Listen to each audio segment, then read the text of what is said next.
I am Dr. Mutemi, Joseph Mutemi, a scholar of the University of Nairobi in the Department of Earth and Climate Sciences, a scholar, a researcher in the university, and also a scholar and mentor in the science of weather and climate in Kenya, East Africa, and actually in Africa, in contributing to international climate agenda and the science basis. A leading author in the future projections chapter of the IPCC assessment in the physical science basis, and this is the latest indication which we have done. We have just released, indicating the kind of sand status of the global climate with the focus on Africa and East Africa, and this was the purpose and the content of today's news brief. Thank you. Giving us a brief today on, of course, in the context of the current recently released climate assessment report within the framework of the Intergovernmental Panel for Climate Change. I'm talking to you as actually a contributing author, thankfully, and granted this scholarly opportunities to contribute to international agenda by my institution, University of Nairobi, in partnership with our other international partners whom we work with. So I am Mutemi Joseph, working in the University of Nairobi, now currently in the newly created Department of the Earth and Climate Sciences in the university.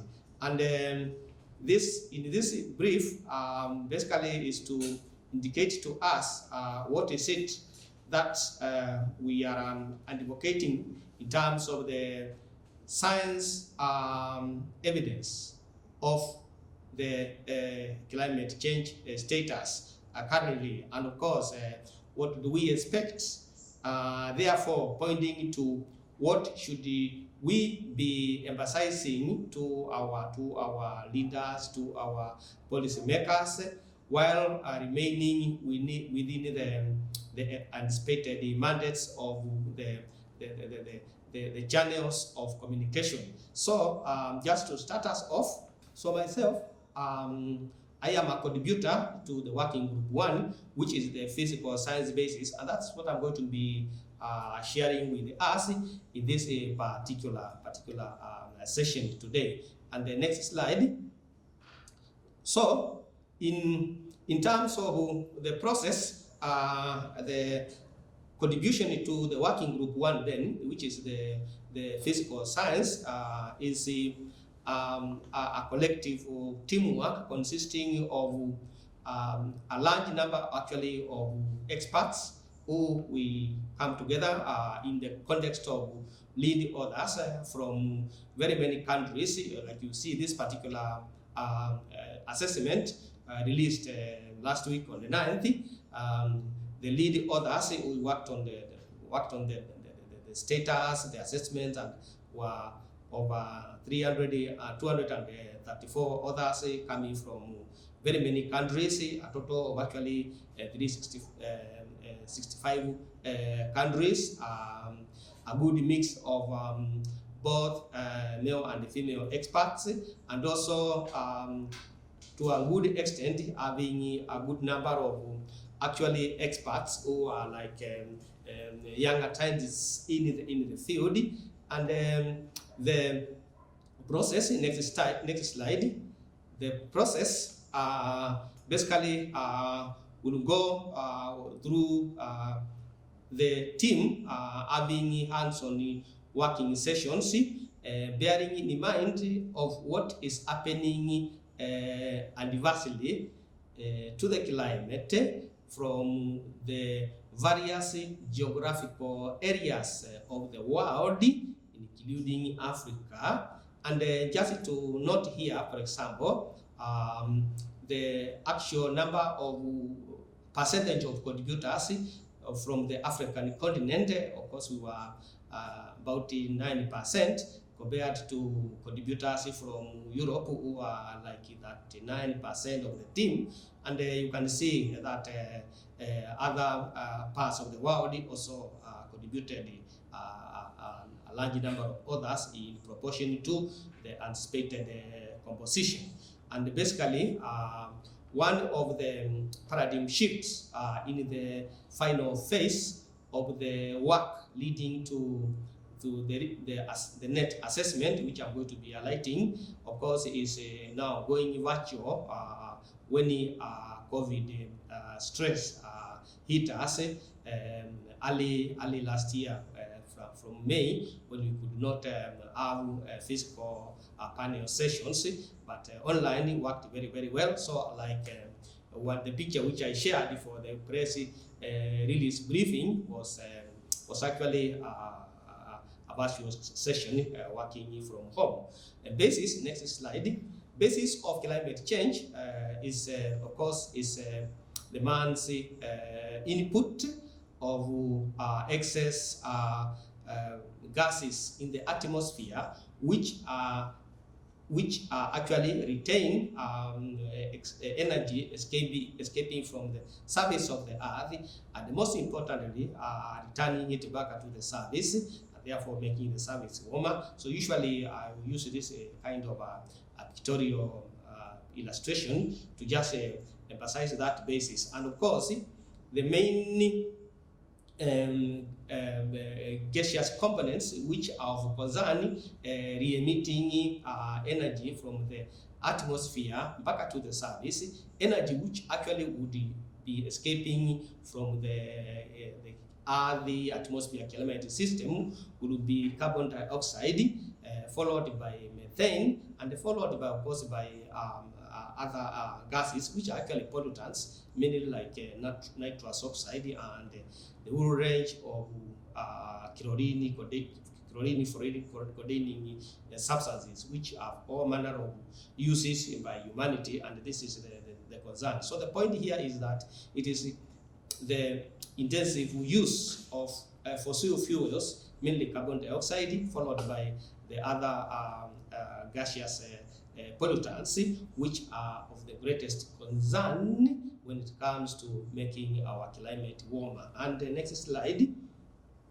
So, in terms of then the status, what is the current status of the climate? And I want us to be a bit more broad than focusing on our countries, on our villages.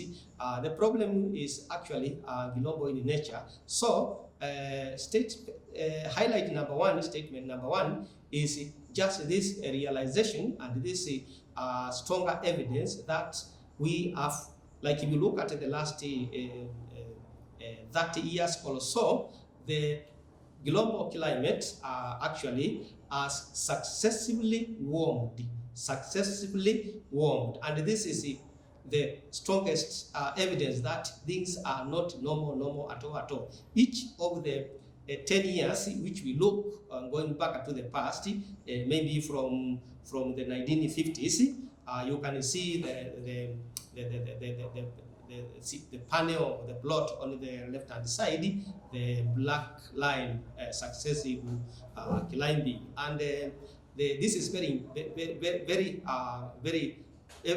very much the first reality check that the current climate, actually we are nearly 1.1 degree warmer than the situation was during the pre-industrial period. And this is the case. When you look at the panel on the right-hand side, the plot on the right-hand side, that is the relative change, and in the context of warming of the climate, relative again to the pre-industrial period. And the message again there is very clear. You look at where 2015 is, where those red, blue, and shadings are starting. This is the realization and the expectation that the input of gases into the atmosphere, the greenhouse gases, as I mentioned earlier, the climate change, warming in particular, is very steep. You can actually see. But the message here is that we look at what is happening centered about 2050, 2060 is what we are saying is the next 2 to 3 decades from now.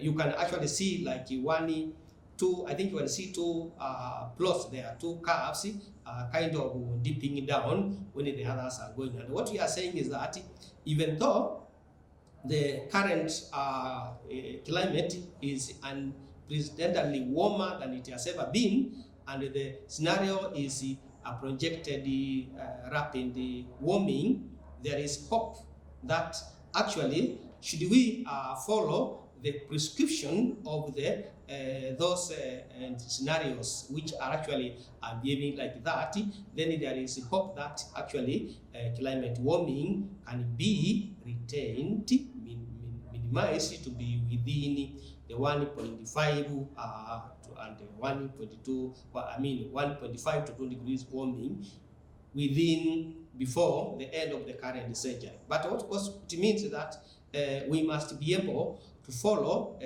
in a concerted and large-scale manner the required necessary radiational balance by removing as much as possible and slowing down the radiational forcing due to these unwanted gases. So this is a good, is the first kind of highlight statement, the current status and where we are. Next slide. So in terms of who is the driver, next slide, who is the driver and what we should be able to do, I have those statements there which you can see, but I will focus myself on the panel on the right hand side where where you can see the shading there, the purple histograms are the warming levels contributed by the various greenhouse gases. And you can see, of course, carbon dioxide is leading. It will contribute to nearly almost 1 degree warming. You can actually follow it there with the a gas, which is also a pollutant like methane. Methane will contribute to almost half a degree, and the others are there as you can see. I mean, there's not nitrous oxide there, and all others as you can see there. And that's why one of the points to emphasize and raise awareness on here is at least controlling carbon dioxide as the major driver of climate warming, followed by methane and others. We can collectively and cumulatively be able to actually do something about the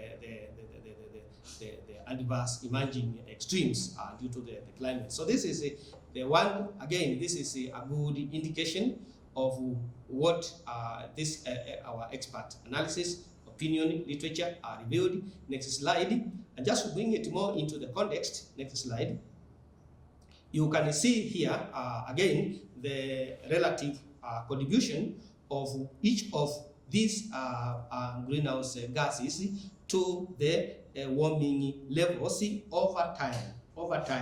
And the panel on the left hand side is the contribution to global warming due to carbon dioxide, following the projection scenarios which are driving our future projection models. And of course, you can see the curves dipping, and also those curves which are climbing up. And the point here is that every bit of carbon dioxide, every bit of greenhouse gas which humanity puts into the atmosphere cumulatively adds and contributes, therefore, to the unnecessary, to the successfully warming climate. And this is a further illustration, is our further evidence that the situation is there, and it requires relative action. Next slide. So in terms of actual impact, next slide, and this is still the same actually, it's still another view of the culprits, or as I can say, the depiction of which scenario, which gas is contributing to how much. And of course, our hope and our expectation is that we can remain within the first three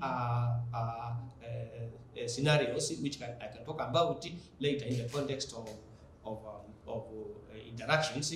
But here the point is that the first three panels plots, which you see here, have inbuilt a prescription of a climate governance and management policy, which can actually reverse the situation. Next slide.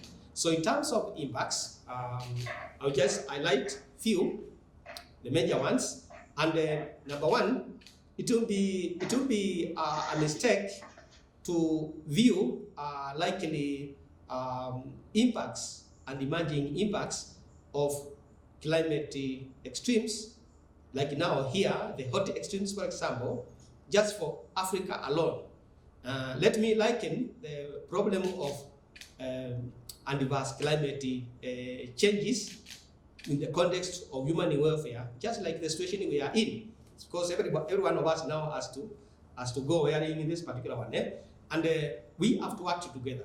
So in terms of unwanted, unexpected impacts, number one is the fact that the climate is much hotter than it should be. So the existence, the emergence of hot extremes, hot conditions which are very devastating to lots of sectors, to lots of livelihoods. So you can see I don't know what I can point out here, but the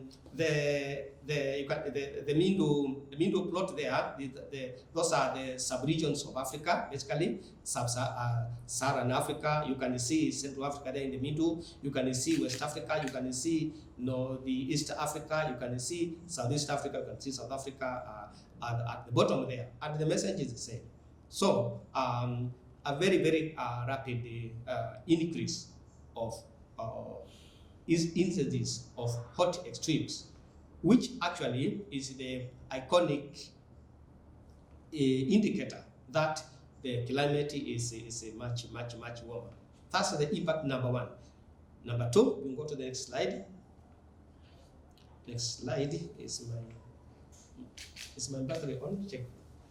Number two is just the instances and the fact that the climate in form of heavy rainfall extremes is very much on the increase. And again, while we can notice what is happening in the various areas of Africa now, which you can see in the middle there, you can also notice like most of the northern hemisphere, for example, is the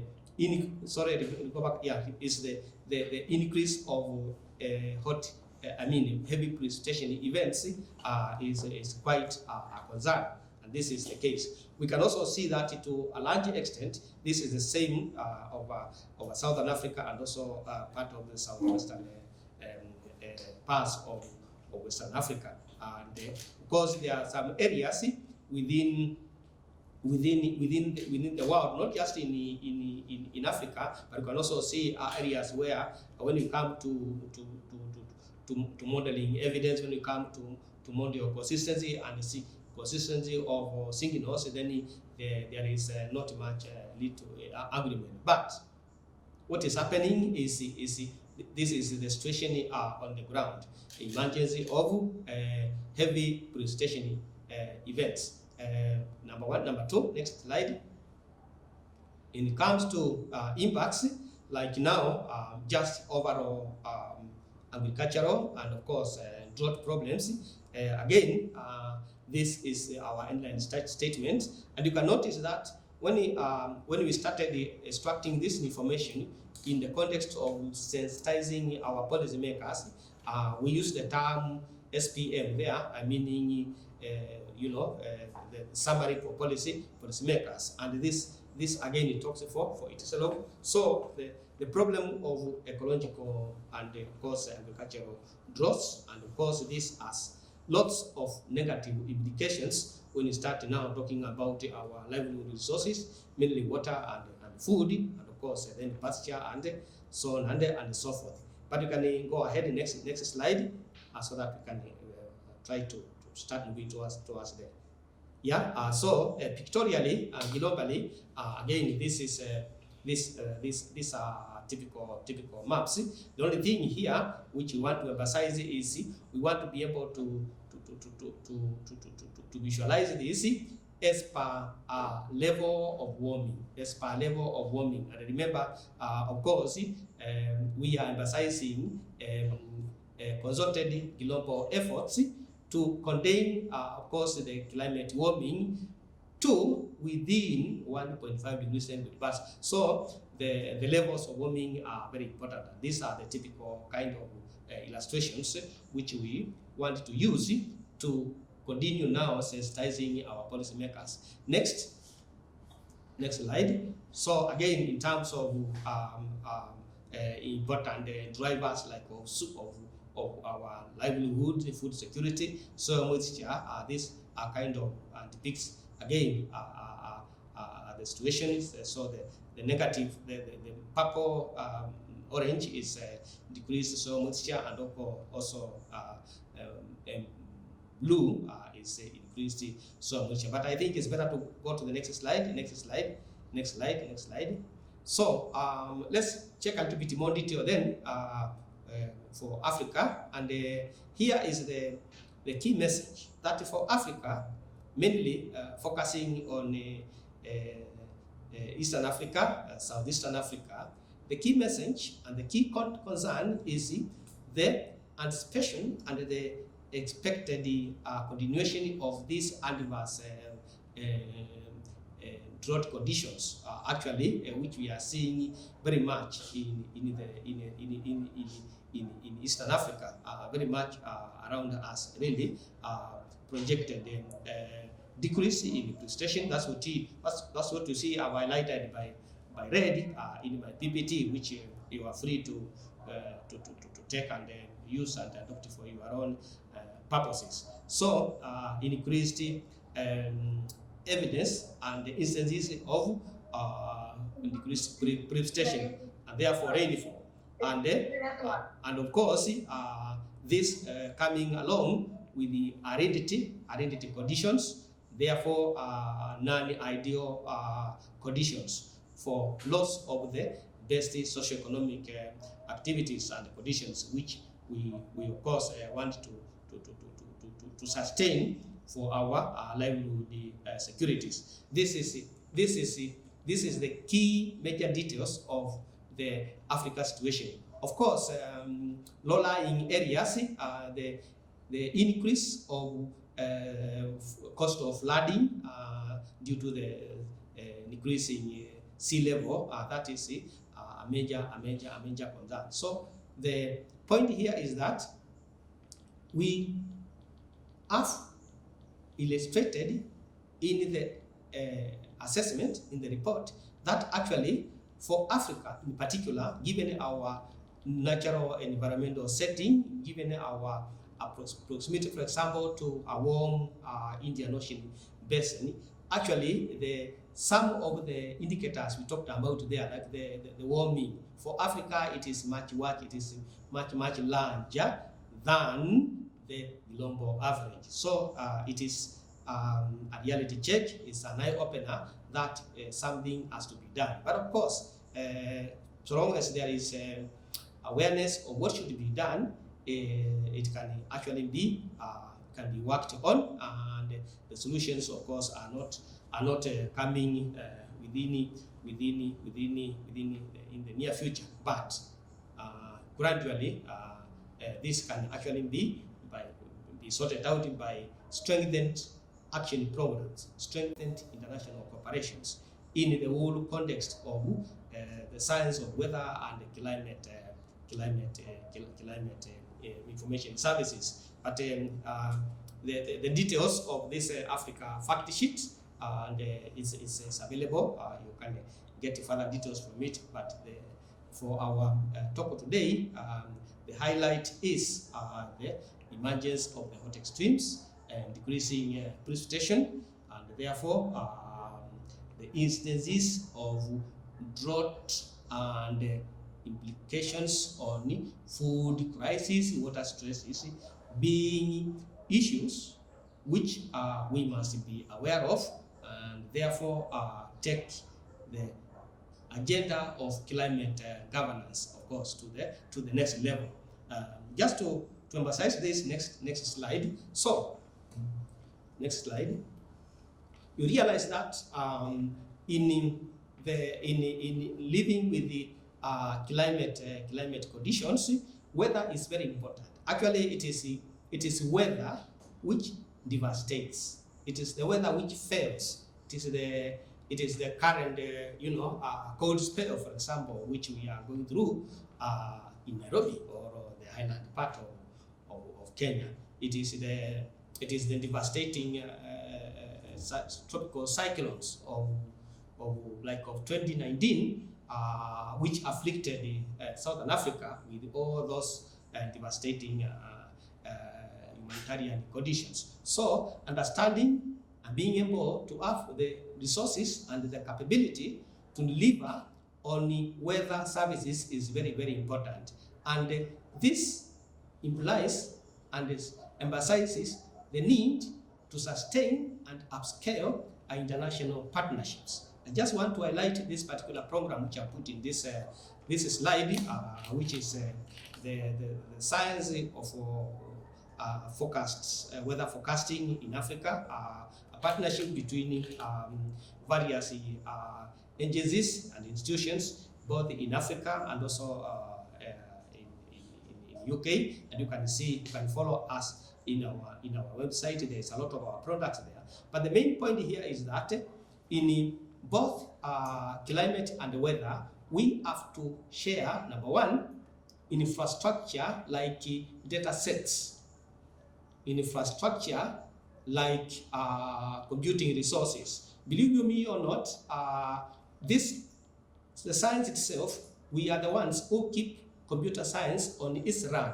It's never enough. So you usually have to attain, you always have to kind of lower down our computational needs, the level of accuracy we need, because computer science cannot cope. So computing resources, computing, of course, expertise. We also have then to train and have hands-on scientists working on the science, advancing modeling, advancing techniques, and also interfacing what we are doing with the vulnerable sectors, either at national level and even at international level. And this is very, very, very much the way to go in the climate science, in the weather partnerships. So weather is very, very important. It is the weather actually which devastates, the weather which fails, and we are therefore to emphasize that alone we cannot do it. We need international synergy. We need international partnership. We need international collaboration. We need to train. We must build the capacity and the capability, and most important, pass these skills to our early career, so that there is a continuation of the service delivery. And I think the details of our products, what we are doing specifically, and what is coming out in this particular collaboration, thankfully funded through the Global Research Challenges grant within the UK research, is one good partnership. So having come that far, next slide. So where are we in terms of now starting to come to a close? Next slide is that the physical science basis of the current status of the climate change and what is the momentum in the air, in the environment, and what we should do. I want again to emphasize that it is basically a reality check,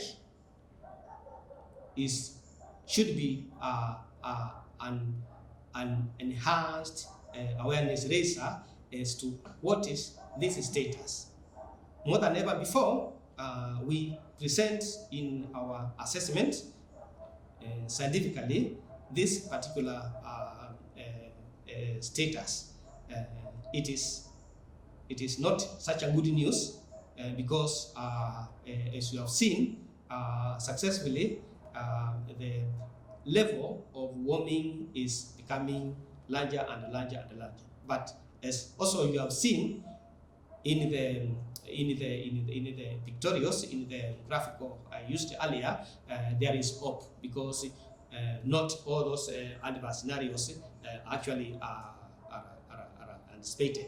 There is also hope if climate governance takes place and actually is coordinated at all national and international levels. So it's actually an agenda, it's actually an action point for the international community.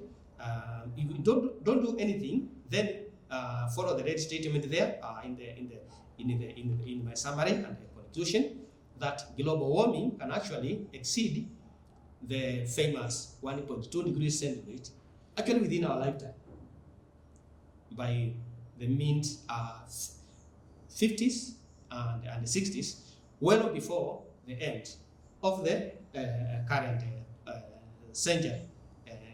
Yeah, but the hope here is that those projection scenarios which I showed, what we are emphasizing there, what we are bringing out is that we carry out cumulative reductions of the greenhouse gases, then actually it can be stabilized to within 1.5 and even reverse the situation and start reaping the benefits of climate governance and action policies. And this is our evidence that in the coming years, we do hope that the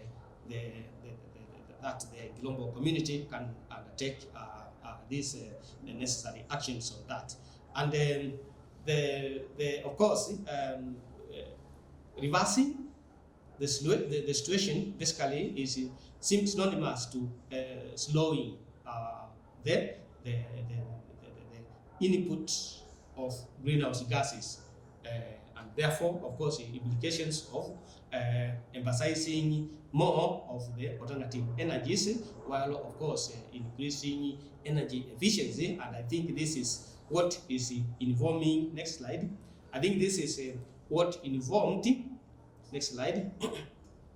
This is what informed the coming up of the nationally intended contributions to greenhouse gas detections by the countries. So we can actually limit global warming and therefore adverse impacts, but it requires cumulative action, limiting the emissions successfully and without ceasing. And this, therefore, is the message of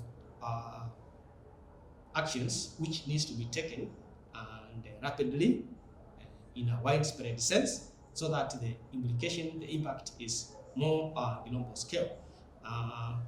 Our product, our release, our publication, and our output is quite timely. It's quite timely. Thankfully, I just checked the web, and I think the preparation for the UN FCCC conference of the world leaders, I think is being hosted by UK as soon as in November, so it's just a few months away, and we believe that the evidence contained here in our assessment in the context of physical science is good basis, because we have this robust evidence with the strongly reduced levels of uncertainty that the climate has rapidly